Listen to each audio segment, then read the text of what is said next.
What's up guys, Grobs here with another Throne in Liberty video. This week a huge patch dropped in Korea, which brought plenty of updates, and one of those is a skill specialization system. So you might play the open beta or watched a bunch of videos and decided already for a weapon combination for global release. But this update brought a lot of changes to each weapon, and that might also impact your decision on what you want to play. That's why I will quickly explain the new specialization system, give you a preview of the newly added spells, and summarize from my point of view the most impactful upgrades on each weapon.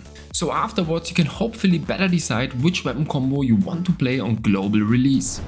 So the skill specialization system lets you upgrade each individual spell with additional effects. This can completely change the identity of a spell. So for example the bow spell Flash Arrow, which usually lets you reveal and stun stealth targets. Now it can be changed to a huge healing wave that gives you and all your members a heal over time. Or just simple upgrades that increase the hit rate of a spell, like for example for Ensnaring Arrow.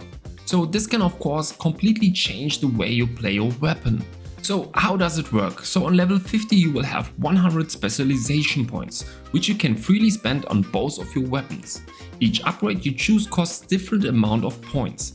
More impactful upgrades cost more, and less impactful upgrades cost less. You will start earning those points from level 25 onwards, till you have 100 points to spend at level 50. You can always, without any cost, change your layout. Okay, that are the basics. Now let's see what are the most interesting and impactful changes on each weapon. I won't go here over each spell and each upgrade, just highlight some of the interesting stuff. But let's start with the Greatsword. So first we have to look here on the new spell. For the Greatsword, that's Devastating Smash, which lets you jump to the target and deal in a 3 meter radius a bunch of damage, and even has the chance to stun all players. Okay, for the upgrades, what I found really interesting is that the spells Da Vinci's Courage, Gaia's Crash and Devastating Tornado can be all transferred into frost spells. Da Vinci's Courage slows now constantly all players around you. Devastating Tornado slows also all players hit by the spell, and Gaia Crash can deal just crazy amount of frost damage in an area. Other than that, it is important to mention that Greatsword alone can have 3 mobility spells now, and Precision Dash can now be casted 2 times in a row.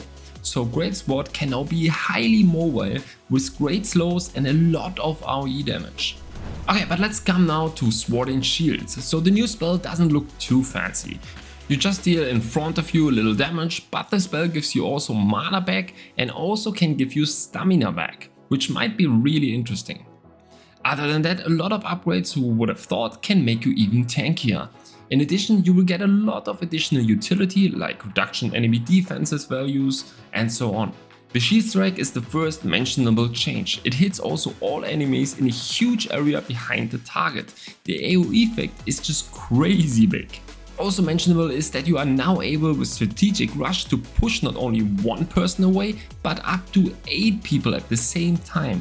That's gonna be really fun in certain scenarios. The Chain Hook also can be transformed to a new spell, which becomes a skill shot but can pull multiple people to you, and in addition this spell can become a wrath attack. So that means you can't block with a stamp block, you need to roll block the spell. So really interesting changes here.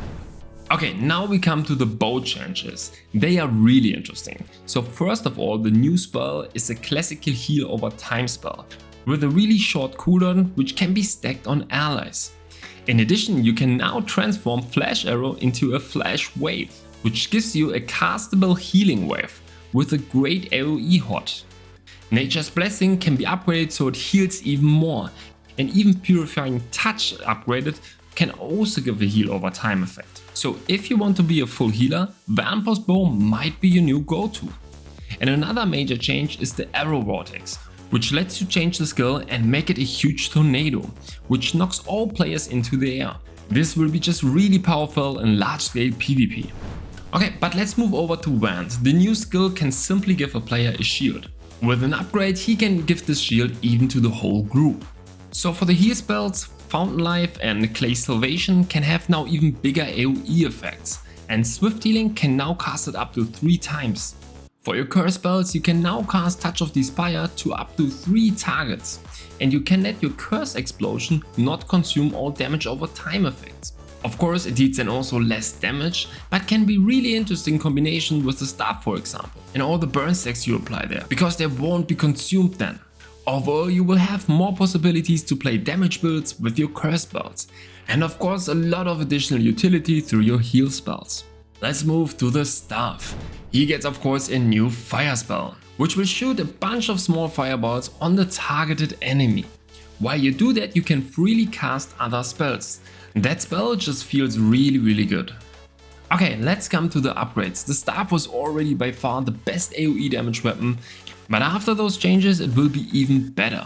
So let's have a look on all the AoE spells which we have now. So first you have your fire spells. You will have there the fire bombs, which can now also deal AoE damage. You have Inferno, which was already an AoE attack. Frost Smoke Screen can now also transfer to an AoE fire area, which can be casted on the ground. And you have Infernal Meteor, which can call now 12 meteors instead of just one. In addition, for your lightning spells, you can now turn off the requirement that the enemies need to be wet that the damage bounces. It will just always bounce. And then you have also the Ice Spear, of course, which anyways deals AoE damage. So as you can see, 7 out of our 12 spells are AoE ranged attacks. That's quite heavy, but gives the stuff also an identity. But let's see what will happen here.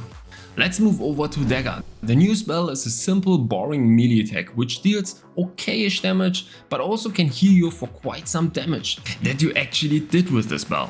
For the upgrades, the Dagger got a new debuff, so-called Thunderclouds, which can be applied by a bunch of different spells in his kit. Thundercloud can be stacked up to 20 times and reduces the overall endurance of the enemy.